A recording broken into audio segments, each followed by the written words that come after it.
Et bonjour à toutes et à tous, on se retrouve du coup aujourd'hui pour une Poivron League. C'est la 7e semaine, toujours en classique de la Poivron, donc pas dans la Div 1 en quelque sorte de la Poivron, qu'on va débuter tout de suite. Alors au programme de cette Poivron, on va avoir du Brésil, de l'Océanie, et une map monde, un thème à contre-courant, et je me souviens plus de la dernière, du coup je pourrais pas vous... On verra ça tout à l'heure. Mais voilà, du coup 5 maps comme d'habitude en poivron. Donc sur cette poivron, on va tout de suite commencer avec le Brésil en map 1 no move. Et on va du coup partir tout de suite. On va commencer ce Brésil avec un round où on va tout de suite avoir quelques informations intéressantes sur ce panneau, notamment Boavista RR. Du coup, RR c'est Roraima. Ouais, Roraima, Boavista qui est du coup la capitale en quelque sorte du Roraima. Alors le Brésil, c'est un pic que je trouve intéressant, c'est un pic que j'aime plutôt bien jouer. J'ai pas encore exactement un region gas très précis en rural, en urbain, et notamment vu qu'on là on est en poivron, je pense qu'on va avoir pas mal d'informations téléphoniques ou de villes ou alors d'abréviations d'état comme on a eu sur ce point. Et du coup, moi je connais mes numéros de téléphone brésiliens. Je pense que pour le Brésil, c'est un prérequis et très important, très utile, vu que ça fonctionne quand même plutôt bien. Après, il faut connaître aussi quelques villes, je pense, si on veut faire des rounds avec information. Ça peut toujours aider, notamment Boavista là. Les États, au moins connaître les noms des États, si on ne connaît pas les numéros de téléphone. Donc j'irai dans l'ordre, c'est d'apprendre des villes, des États et les numéros de téléphone qui correspondent à ces États. Soit un, c'est-à-dire le premier numéro du numéro de téléphone qui peut être un indice déjà, puis après le deuxième numéro qui va être très intéressant. Il y a d'autres méta Brésil que je connais pas, je pense, pour le region guess. Mais je pense que pour une poivron ici, là, ce sera suffisant. Donc on voit sur ce round, j'avais une information du coup Boavista Roraima avec RR. RR c'est l'abréviation de Roraima. À partir de là, une fois qu'on confirme la ville en quelque sorte, j'ai mis un peu trop de temps d'ailleurs. Là j'aurais dû aller plus rapidement à Boavista. Je sais pas pourquoi j'avais regardé ailleurs. Et le 5K était trouvable, c'était sur une place qui a une orientation assez particulière. Alors là, on continue tout de suite avec une indication sur le panneau qui disait Bairro de Recife. Et Recife, c'est la ville de. Alors, je vais pas dire de conneries, mais je crois que c'est le Pernambucano, la région de Recife. Donc, c'est une grosse ville du nord-est du Brésil. Donc là, on va dire que c'est ça. En plus, on a cet arc-là qui correspond plutôt bien. Et c'est effectivement ça. Du coup, ça fait le 5K. On a trouvé les routes. Tout qui va bien pour l'instant. Et on part pour le troisième round. Alors cette fois-ci, intéressant là qu'on voit au spawn. On voit des informations intéressantes avec. Donc déjà, c'est une non officielle. Et on voit des informations intéressantes qui vont correspondre à un drapeau du Paraguay. Et Et je crois que je ne le vois pas là, mais il me semble qu'il va y avoir un drapeau de l'Argentine aussi. D'ailleurs, c'est le point des trois frontières, qui est un point assez connu. Et où il se passe beaucoup de choses pas très cool, je crois, il me semble, à cet endroit-là. IRL, je parle. Notamment du trafic, tout ça, enfin bref. Et du coup, voilà, le point des trois frontières. On voit le drapeau de l'Argentine qui était un peu planqué derrière la statue. Et en fait, bon, ben, on voit qu'il y a globalement un monument. Donc je me mets sur le POI du monument. Et je guesse, et c'est plutôt pas mal, ça fait 3 mètres. Pour l'instant, ça se déroule très très bien. Donc Brésil, ok. On continue avec Niquelandia. Une information, première information. Il y a des numéros de téléphone. Est-ce que je les vois? Là, je vois écrit 3354, mais je crois pas que ce soit un numéro de téléphone. Là, va y en avoir un. Voilà. Donc entre parenthèses, ces numéros entre parenthèses sont les indicatifs téléphoniques des États globalement. Pas que, il y a des États coupés en plusieurs parties. Donc globalement, mais c'est globalement des numéros de téléphone qui permettent d'affiner un peu plus euh, comment dire, précis que l'état. Voilà. Donc là, on a 62 qui correspond au nord de Guyanas, il me semble. Donc qui est l'état à l'ouest de Brasilia. Et du coup, à partir de là, on trouve rapidement Niquelandia en scannant dans la Goiás, pardon. Ouais, je sais pas pourquoi je dis Goianas tout le temps. Enfin bref. Du coup, Goiás, et à partir du moment où on scanne dans la bonne région, on s'en sort plutôt bien. Un point dans un port. Alors sur le bateau il y a écrit Rio de Janeiro, donc on peut supposer qu'on est à Rio. Ensuite, le problème c'est que je sais pas si vous avez remarqué, mais je pense qu'il y a plusieurs ports à Rio de Janeiro et c'est un peu. Là c'est intéressant parce que c'est un autre aspect du jeu que j'expose moi en poivron surtout.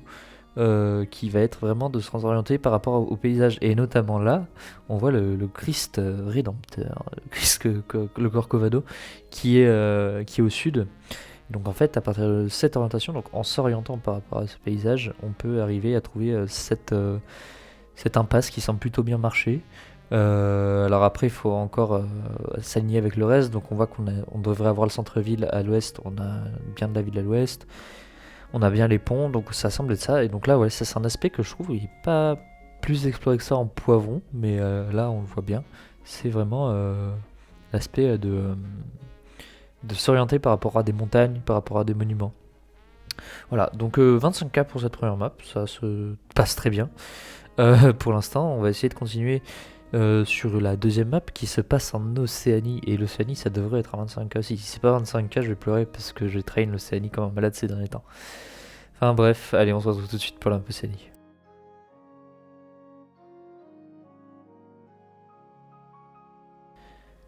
Et on est donc parti pour le no move en Océanie. Donc l'Océanie, ça peut être très large. Vu que c'est la poivron, je pense qu'il va y avoir peut-être pas que de l'officiel. On va voir.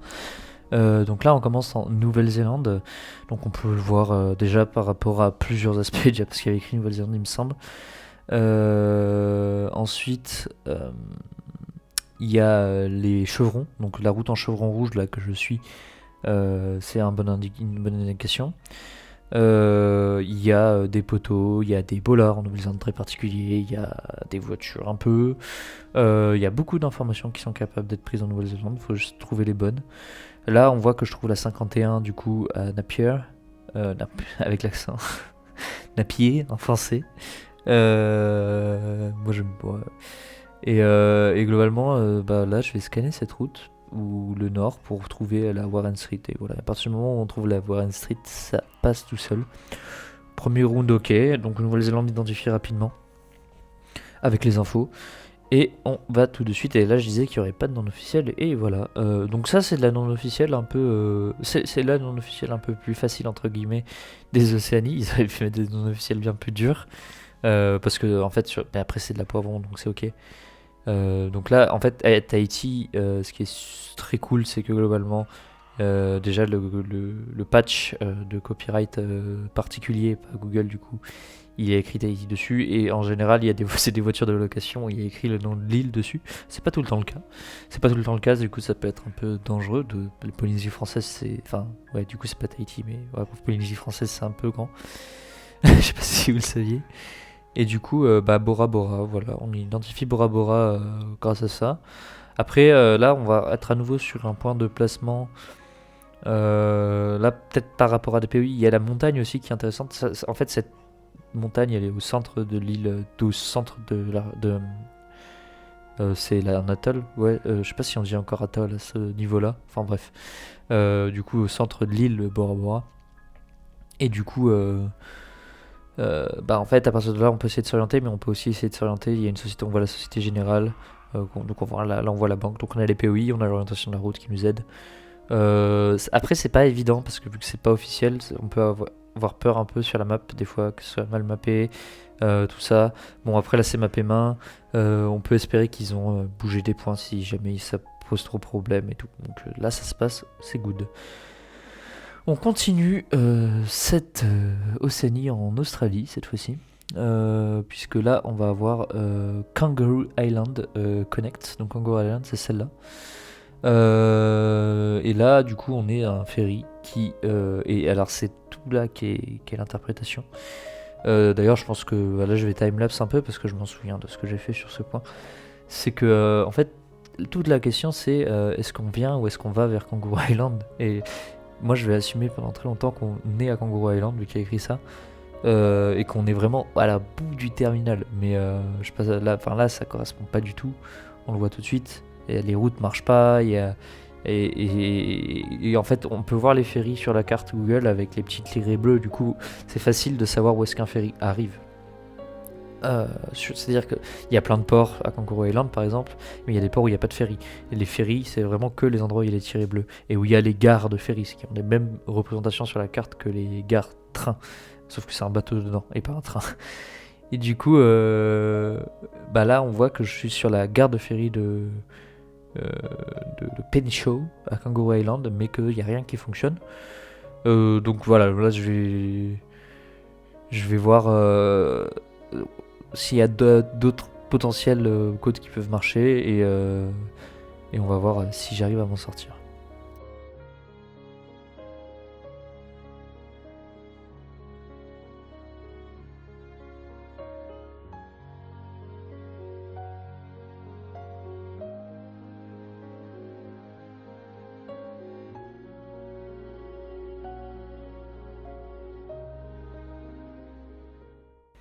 Et voilà, à partir du moment où je regarde de l'autre côté, et du coup qu'on assume qu'on va à Kangaroo Island et pas qu'on est déjà dessus, on trouve un truc qui marche tout de suite vachement mieux avec ce qu'on voit. Voilà, cette route-là qui est finalement notre point. Là, j'ai perdu tellement de temps, j'aurais pu être tellement plus efficace sur cette map, sur ce point-là. Mais ça reste 5K, donc c'est cool. C'est cool, j'ai envie de dire. Et voilà, du coup, pour l'instant, ça se passe très très bien. Après, c'est les deux maps sur lesquelles je suis le plus en confiance, en quelque sorte, le Brésil et l'Océanie, vu que c'est deux zones que j'ai déjà un peu bossé. Et là, on a un point très marrant, parce qu'on parlait de non officiel juste avant. On a du Fidji, et c'est l'île principale. Fidji, il n'y a pas beaucoup de couverture non officielle. Il n'y a pas de couverture officielle déjà. Il n'y a pas beaucoup de couverture non officielle. Là, vous voyez pas le copyright parce qu'il y a ma vague devant. Mais le copyright au Fidji, c'est APO Jeff, qui n'est pas qu'au Fidji, donc il faut faire attention. Et il n'y a pas que celui-là au Fidji, mais principalement celui-là. En gros, si jamais il n'y a pas écrit Fidji sur la voiture, il y aura écrit APO Jeff. Voilà. Je sais pas si c'est très clair, mais soit il y a écrit Fidji sur la voiture, à ce moment-là vous savez que vous êtes au Fidji, soit c'est pas le cas. Donc là j'ai trouvé le point assez rapidement. De toute façon il y avait écrit Fidji et Suva sur donc, la capitale fidjienne sur des panneaux. Mais ça va savoir que Fidji, il y a une deuxième île qui a une couverture très limitée, mais ça existe. Donc voilà, comme ça on le sait. 1.5, et là aussi... en plus, là, je m'en souviens que je vais mettre trop de temps par rapport à ce que j'aimerais bien.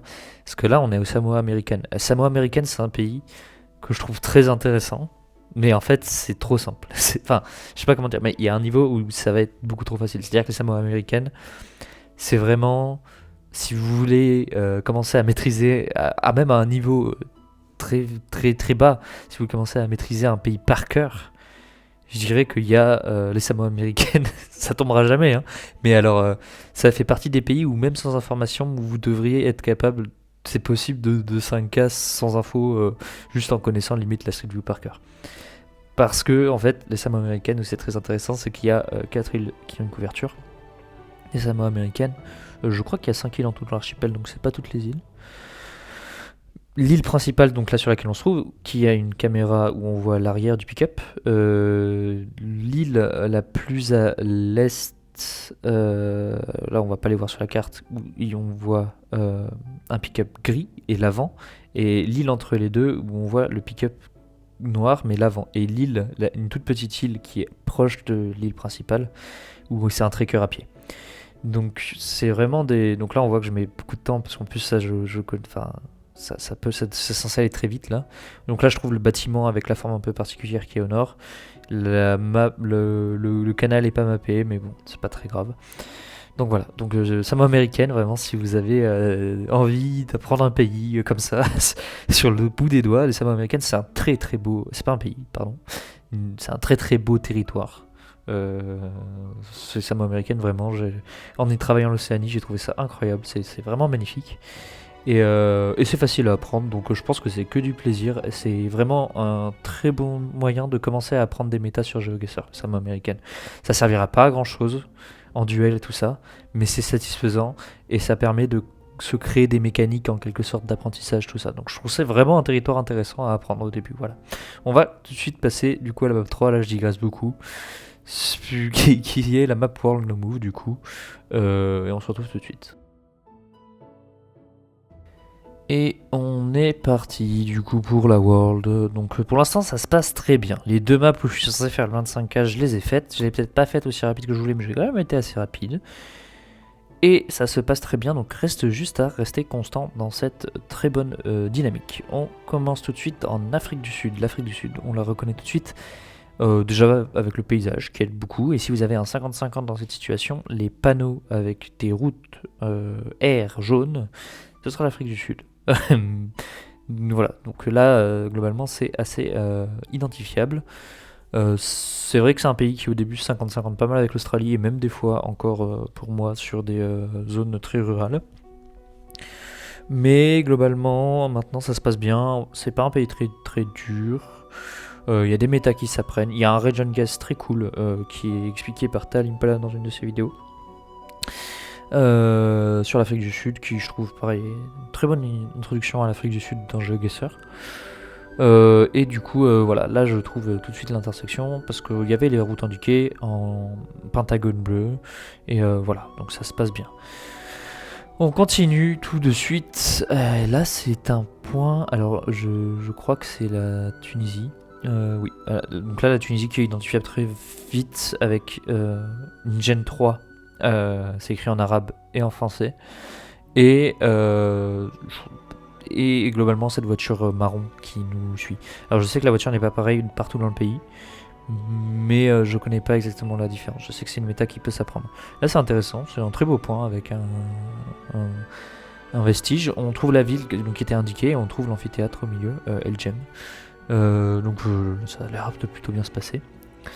Donc ouais, Tunisie. Globalement, la Tunisie, si vous voyez de l'arabe écrit avec du français sur GeoGuessr en général, l'Algérie n'est pas couverte. Je réfléchis qu'est-ce qu'il y a d'autre, la Syrie, mais bon, c'est pas couvert non plus. Le Liban, il y a une couverture, mais je sais pas s'il y a tant de français que ça écrit au Liban. Mais bon, donc là c'est 5K, on se l'entend par rapport au cirque. Ouais, je crois que c'était un cirque. Cette fois-ci, on est sur des noms et des panneaux typiquement polonais. Donc là, panneau vert avec des routes rouges en carré indiqué. Ça va être la Pologne. Et en plus, il y a Warszawa écrit. Donc, Warszawa, c'est le polonais / anglais pour Varsovie. Donc là, ça Pologne tout de suite. Faut savoir aussi qu'en Pologne, alors il y a beaucoup d'indications que j'ai pas forcément. Je pense qu'il y a les numéros de téléphone. Peut-être qu'il y a des numéros de téléphone, je sais pas trop. C'est pas un pays qui me passionne plus que ça dans le jeu, mais en Pologne, ce qui est intéressant à savoir, c'est que les routes sont très bien classées, très visibles, donc ça peut être une indication. Après, en route rurale, j'ai cru comprendre. Vu que je me suis jamais intéressé, je sais pas, mais j'ai cru comprendre que de la bouche des gens qui faisaient les Worlds, que la Pologne n'est pas un pays très region guessable. c'est un peu partout pareil. Et bon, là on trouve ces 2 ronds-points, donc on avait écrit Varsovie, Lodz. Du coup, à partir de là, on peut essayer de trianguler notre position en quelque sorte, et on trouve ces 2 ronds-points qui étaient assez reconnaissables. Ça, c'est un point intéressant parce que je pense que ça va mettre un peu de temps à me monter l'esprit, mais on l'avait déjà eu ce point. Je sais plus dans quel cadre, je pense que c'était sur une journée de la Ligue, parce que je me souviens de l'avoir joué en coop, ce point-là. Et donc on est aux Philippines, il y a écrit Manilla, mais on n'est pas à Manilla. D'ailleurs, je crois que c'est écrit ailleurs, Palawan, Puerto Princesa. Il me semble. Parce que spoiler, c'est ça. C'est Puerto Princesa. C'est un mémorial à Puerto Princesa qui, si on le connaît pas, est très dur à trouver, je trouve. Moi, je me souviens d'avoir eu ce point. Et du coup, quand je m'en suis souvenu sur cette partie, ça s'est passé vachement mieux. Parce que vous allez voir qu'à trouver, il est pas si évident que ça, ce mémorial, je trouve. Donc là, déjà, je scanne Manille, mais c'est pas Manille. Je sais même pas, je crois qu'il y avait écrit Manila sur le panneau, mais enfin concrètement, oui, c'est un truc qui parle des Philippines, donc oui, il va y avoir écrit Manille. Donc, d'ailleurs, on voit que je change assez vite. Là, je pense que c'est le moment où je me souviens. Et je me souvenais à peu près d'un endroit à peu près comme ça, parce qu'on l'avait joué avec Galette. Je crois qu'il avait guess bien à cet endroit-là, et avec Thomas aussi, je crois qu'on l'avait joué. Mais c'était peut-être pas ça, enfin, je sais plus. Ah oui, voilà, on voit le Plaza Quartel, il est là. Vous voyez, il est pas si facile que ça à trouver. Donc en plus, j'étais pas du tout au bon endroit au début. Mais et c'est vraiment ce point-là, ce POI-là. Donc c'est un point intéressant à connaître. Il est déjà tombé une fois, donc je me dis peut-être qu'il peut retomber une autre fois. Donc voilà, Philippines, Puerto Princesa, d'accord. J'ai envie de dire. Alors, on enchaîne tout de suite avec ce dernier point qui va être un point de Groenland. Groenland, c'est assez particulier comme territoire couvert. Donc là, il y a écrit Kakartok, donc ça va, parce que la ville est écrite. Mais c'est pas si évident que ça d'avoir les informations de ville écrites en général. Même en Move, il n'y a pas beaucoup d'inscriptions. Il y a des villes où il n'y a rien d'écrit. Et le Groenland, si vous voulez vous entraîner. Parce que le Groenland, ça peut faire beaucoup de points quand ça tombe, hein. Alors la couverture est pas immense. Donc là, je parle pas du gameplay parce que je trouve assez vite l'endroit. Vu qu'il y a écrit Kakartok, après on s'oriente par rapport à la mer. Mais bon, donc le Groenland c'est immense, il n'y a pas beaucoup de couverture, mais très éparpillé un peu partout. Et en fait, chaque point de la couverture est spécifique. Chaque point a sa particularité en termes de voiture, en termes de méta. Donc c'est intéressant à connaître, ça tombera pas souvent si vous jouez, mais ça peut être un plus en World. En poivron ça va parce que poivron en général il s'arrange pour que les points soient faisables sans avoir trop de méta. Mais à un niveau plus haut, ça peut être intéressant de le connaître mieux, même si je n'ai jamais vraiment tombé. C'est assez dur quand même à master le Groenland, d'autant plus la map est pas super propre. On se retrouve tout de suite pour la map 4, qui est la map à thème, qui est la map à contre-courant. Alors je vous expliquerai le concept en jouant, et on se retrouve tout de suite.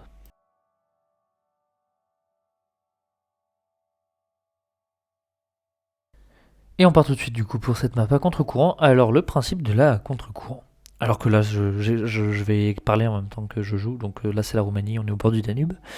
Et il y a le nom de la ville, il y a le drapeau, voilà. Pendant que je vais chercher tout ça, je vais vous expliquer le principe de la contre-courant, que je trouvais très intéressant. À refaire, je pense. Peut-être à perfectionner, mais à refaire. Du coup, le principe de la contre-courant, c'est qu'on va être sur un fleuve qui va avoir des affluents, du coup. Pas forcément par définition, parce que je pense qu'il y a des fleuves qui n'ont pas d'affluents. Mais on est du coup sur un fleuve, ici le Danube. Et à chaque point, on va sur un affluent. Et du coup, le point d'après, donc le point 2, on va être sur un affluent du Danube. Et sur le point 3, on va être sur un affluent de cet affluent-là. Et du coup, à chaque fois, on remonte comme ça le bassin versant, si je pourrais utiliser des termes techniques, du Danube, là, du coup. Et à partir de ça, du coup, on a une carte. Je pense que c'est un concept très intéressant. Je pense que ce serait à généraliser, même sans forcément utiliser de fleuve. Donc, à voir comment utiliser ce concept pour autre chose. Mais je pense que ça peut être intéressant. Voilà, je trouve ça très cool en tout cas. Et du coup, là, on est au Danube, on est en Roumanie, on a vu Galatie. On a le sorte d'autorité du port. Là, je mets beaucoup de temps. Je suis pas certain. On a une sorte d'église. Là, c'est une église orthodoxe bizarre. Et je vous trouve pas les POI en fait. Mais bon, en fait, ce qui doit nous donner le point là, c'est que ce qui part vers l'est, le nord-est, c'est pas une route, c'est un chemin. Donc, on voit effectivement que le chemin s'arrête là. Et donc, on est dans ce coin. Voilà. Enfin, bref. Du coup, on continue tout de suite avec le premier affluent du Danube qu'on va voir, du coup, qui va être vers Sabak. Sabak, qui est une grosse ville. Je me souviens plus du nom de cet affluent. Mais ce qui est... mais je m'en souviens plus. Vas-y, zoom. Voilà, ça va. Bah là, ça va. Ce qui est marrant, c'est quand j'essaie une autre compétition, enfin, un autre jeu tranquille, chill sur GeoGuessr. Et ben je l'ai eu une map qui s'appelait bassin versant de Sava. Et voilà, du coup bah, j'avais le point globalement. Et c'est cool, merci. Point 3, on va continuer tout de suite sur une non officielle. Et qui dit non officielle dans ce coin-là, alors ça peut être des pays qui ont une stream officielle, mais ma peine non officielle. C'est pas la politique de la ligue en général de faire ça, il me semble. Ou alors c'est vraiment des points très particuliers. Là, on a l'air d'être dans une ville, donc qui dit non officiel dans ce coin-là dit globalement, je dirais plus exactement des points. Alors il me semble qu'on a vu le nom de la gare routière, donc c'est pour ça que je me suis sur la ville. Mais des villes plus comme des pays plus comme la Bosnie, pardon, qui va avoir une couverture officielle dans pas très longtemps, en Gen 4 du coup. Je sais pas si vous le saviez. Et du coup voilà. Donc là, en fait, pour ce point, c'est assez chiant parce qu'en fait, c'est difficile de s'orienter. La gare routière est pas indiquée, on pourrait croire. Mais il y a le pont qui est au nord de nous, en fait, qui va nous aider. Et on peut penser que la gare routière, c'est cette sorte de route qui part, grise qui part là. Alors la map Google est clairement pétée, clairement pas très belle.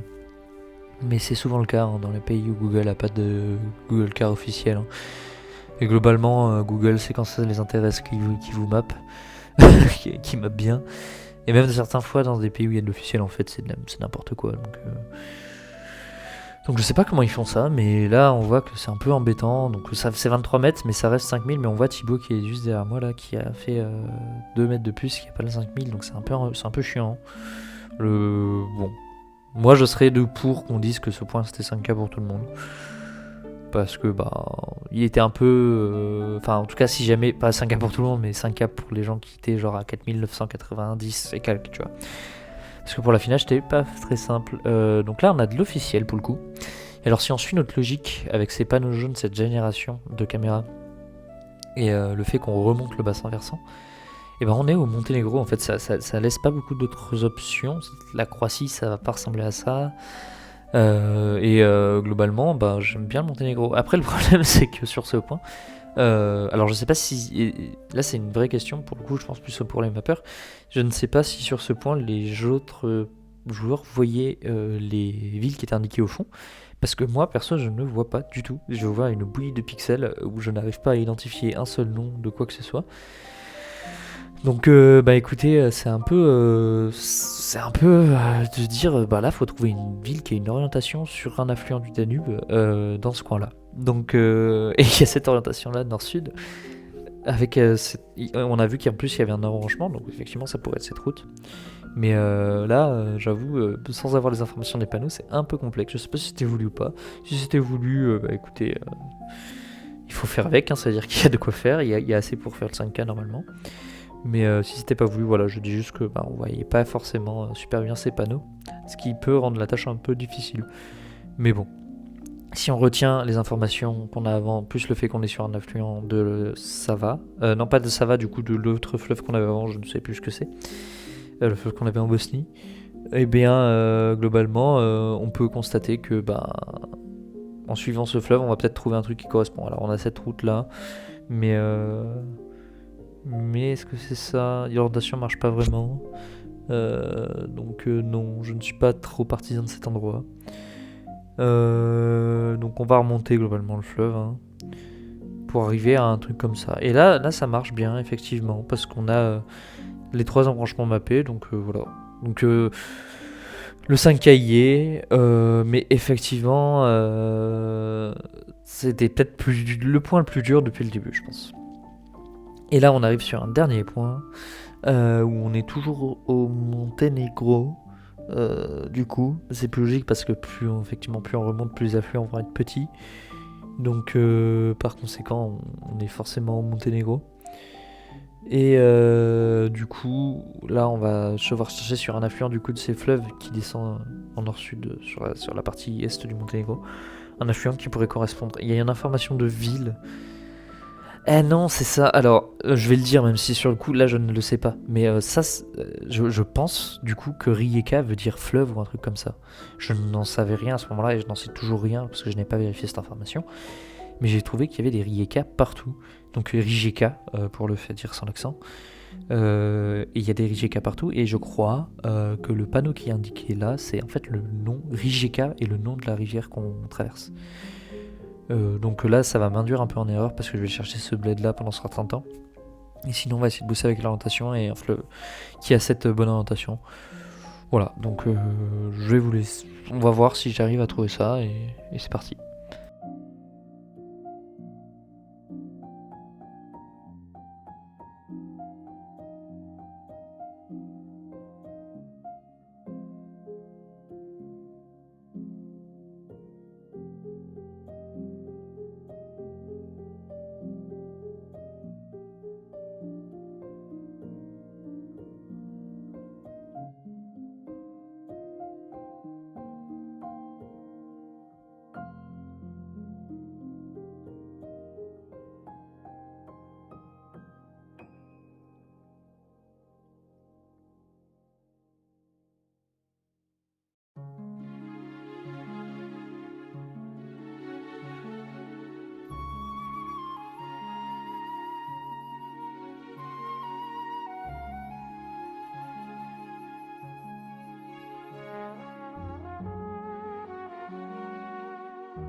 Voilà, en continuant à chercher, on trouve cet embranchement qui correspond très très bien, que j'aime beaucoup là, hein, avec ce fleuve là qui remonte, et effectivement la route, donc on perd pas de temps.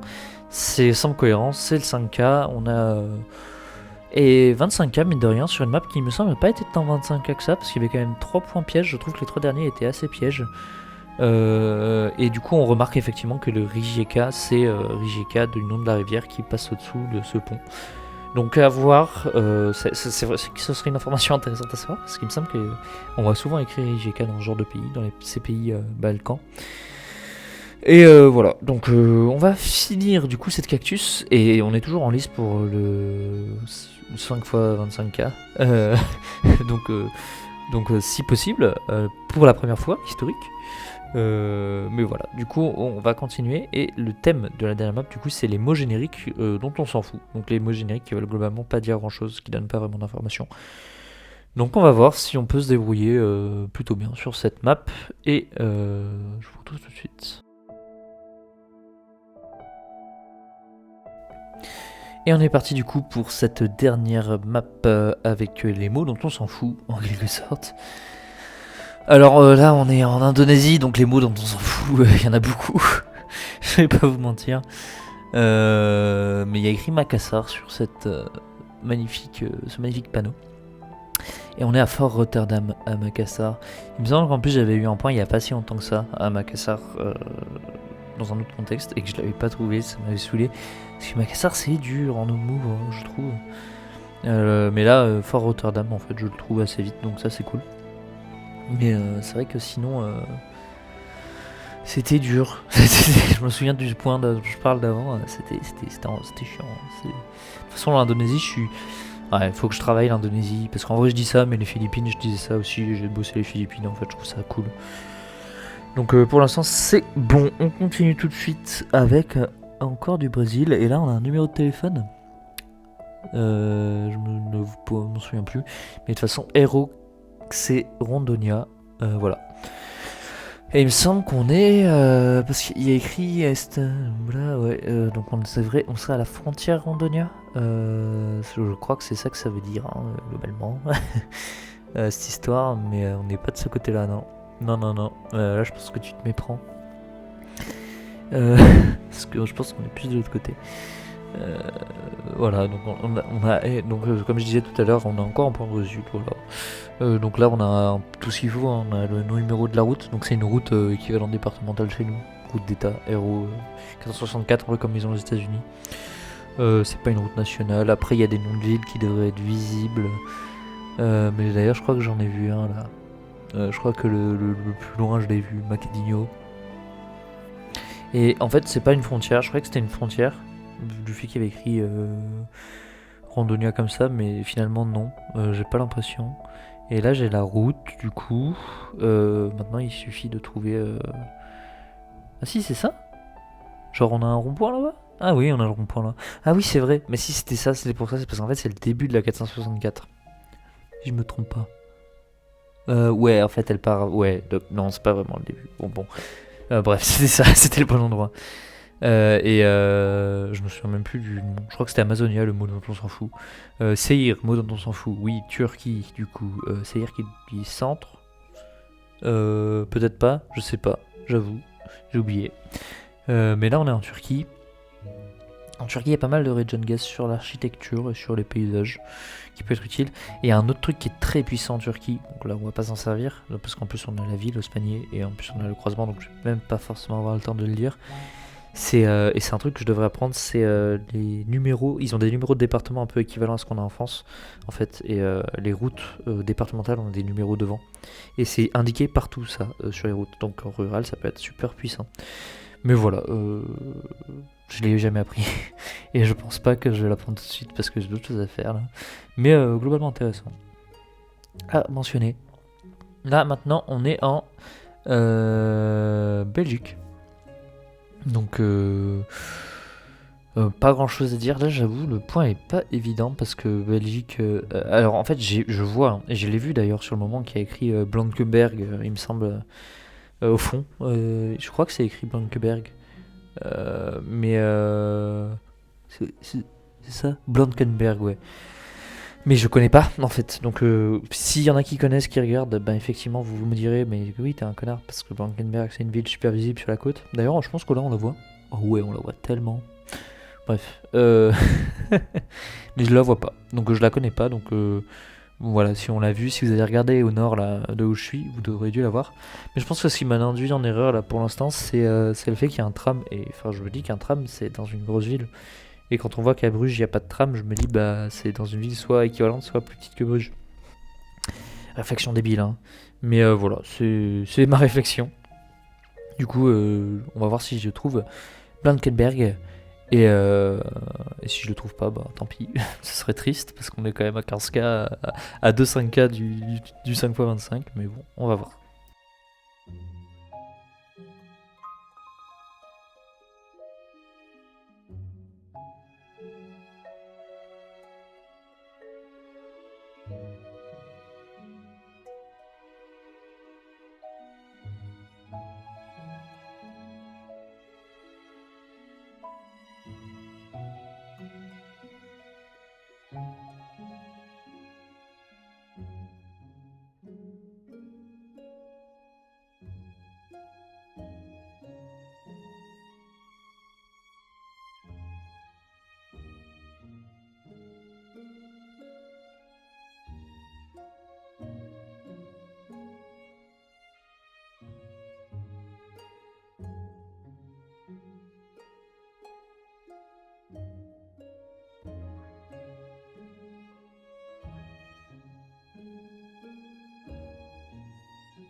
Et là, comme vous pouvez le voir, je ne suis toujours pas dans la ville alors qu'il reste 10 secondes. Donc je pense que si vous avez parié que je n'allais pas le trouver, vous avez bien eu raison de ne pas avoir confiance en moi parce que bon, je suis perdu, hein. Je suis complètement perdu là. J'avoue, j'ai peut-être pas assez réfléchi sur ce point parce que en fait, effectivement, s'il y a écrit Blankenberg, c'est que c'est la ville quoi. Donc il faut chercher Blankenberg. Mais c'est vrai que je sais pas pourquoi, la fatigue peut-être d'avoir enchaîné toutes ces maps. C'est dommage hein, parce que là, du coup on n'est plus en lice pour le 5x25. Et je serais d'autant plus dégoûté si celui-là on l'a. Et malheureusement j'ai bien peur que celui-là on va l'avoir parce que c'est de la Russie et il y a écrit des trucs très intéressants, notamment Tomsk 2. Tomsk qui est du coup une ville. Alors j'ai su le nom de l'oblast, mais ça doit être la République de l'Altaï ou le Kraï de l'Altaï, un des deux. Je m'en souviens plus. Mais globalement, on est dans l'Altaï. Et ah, quoique. Bon, j'ai peut-être dit de la merde. C'est peut-être juste l'oblast de Tomsk, Marc. Vous irez regarder vous-même. J'avais appris. Je sais que le numéro de téléphone ici, ce sera 382. Mais de toute façon, on n'en a pas besoin parce qu'il y a écrit Tomsk 2. Après, remarque, si tu lis pas le cyrillique, c'est vrai qu'il est pas évident celui-là, hein. Mais voilà, moi ça va là-dessus. Et voilà, 5K. Donc on va pouvoir être malheureusement dégoûté des Belges, hein, encore une fois, qui m'auront coûté le 5x25. Donc, mais après, je suis très très content là de celle-là. J'ai été assez solide, même s'il manque un point pour être parfait. Je pense qu'on peut dire que ça s'est quand même plutôt bien passé. Alors, cette fois-ci, j'ai fait. Ouais, je suis très en retard sur mon planning de montage parce que en fait j'ai repris le taf. Donc je sais le résultat, donc je vais pouvoir en quelque sorte dire le résultat en même temps que vous le lisez. Donc bah écoutez, c'est une première place hein, en classique. Donc je suis super content, ça y est, c'est enfin le moment de monter en speedrun. Je sais pas si c'est une excellente nouvelle parce que mine de rien, je vais peut-être voir à la fraude que je suis. D'autant qu'il me semble que le programme, il va falloir que je revérifie, mais le programme de la speedrun c'est Malaisie, que j'ai jamais train, et une zone que je ne connais pas non plus. Donc l'objectif c'est maintenir, en gros, en speedrun. Mais voilà, là je suis très content. Mine de rien, c'est la première fois que je fais premier dans un truc classé quelconque sur GeoGuessr, donc plutôt content. Mais voilà. Sinon, voilà, une fois qu'on est content de ça, je vais revenir à un sujet du coup sur la chaîne plus sérieux un peu parce que, enfin, voilà, je sais pas si beaucoup de gens ont remarqué, mais parce que j'ai pas plus d'abonnés que ça. en ce moment. Mais effectivement, si vous pouvez vous abonner d'ailleurs, ça ferait plaisir. Si vous aimez la vidéo, pareil, vous pouvez le dire. Mais en gros, en ce moment, du coup, j'ai pas sorti les cactus récemment. Je les ai joués, mais je les ai pas sortis dans le sens où les cactus me prennent énormément de temps de montage. Et mine de rien, j'ai l'impression que je commençais à saturer beaucoup de devoir faire du montage plus souvent que ce que je ne l'imaginais, mine de rien. Euh, pour des cactus où en fait il y en a toutes les semaines. Donc, et en plus c'est plus dur, donc j'essaie d'être plus concentré. Enfin, c'est particulier. Donc je pense que les cactus, je vais arrêter de les filmer et de les monter parce qu'elles sont plus souvent. Enfin, il y a plein d'aspects. Peut-être que je les ferai en live. C'est un truc que je peux me dire. Si j'arrive à me motiver à faire, ça peut être, ça peut valoir le coup. Donc voilà. Et du coup, sinon, c'est pour ceux qui ont été observateurs, sur la chaîne, il y a une vidéo d'avion de X-Planes 11 qui est sortie. Donc pour l'instant, moi je joue qu'à X-Plane 11 parce que j'ai qu'un ordi qui me permette de faire tourner ça et pas autre chose. Mais voilà, juste pour dire, je suis conscient que c'est pas un contenu qui va plaire à beaucoup de monde qui vont regarder ça. Donc ça c'est juste pour pas me justifier d'ailleurs, parce que en fait je fais ce que je veux sur ma chaîne, mais j'explique aussi la situation dans le sens où j'ai fait beaucoup de GeoGuessr pendant ma période de vacances. Je traîne encore énormément pour la ligue notamment. Mais j'ai moins le temps parce que je suis plus en vacances. Et du coup, ben, ça va se faire au sacrifice de d'autres programmes comme la Cactus. Et j'ai inclus un programme qui n'est pas du GeoGuessr pour moi aussi me permettre de faire autre chose à côté. Je pense que j'en ai besoin, donc j'espère que vous comprendrez ça. Mais sachez que pour la Poivron, normalement, ça va toujours sortir. Toutes les 2 semaines, j'essaye de me tenir là-dessus. Parce qu'en plus, la Poivron, c'est un programme plus facile à tourner et à monter. Donc voilà. Je suis désolé pour ce monologue très long de fin de vidéo. Juste j'avais besoin de mettre au clair ça parce que de mon côté, enfin voilà, c'est ma chaîne et j'ai envie d'exprimer ce qui se passe dessus, pourquoi ça se passe comme ça. Je me justifie pas du tout, mais j'ai envie quand même que les gens qui regardent ça, qui peut-être ceux qui le regardent récurremment, soient au courant de ce qui se passe. Voilà, donc bah écoutez, merci d'avoir regardé ça, merci de m'avoir écouté jusqu'ici. Je pense pas qu'il va rester grand monde, mais au moins ce sera fait. Donc si vous êtes resté là, merci beaucoup. N'hésitez pas à vous abonner, à aimer la vidéo, et à me dire si vous voulez que je fasse d'autres programmes plutôt que le poivron, ou plutôt que des avions. Mais voilà, et merci d'avoir regardé cette vidéo, et on se retrouve normalement du coup dans 2 semaines pour la prochaine poivron. Bisous.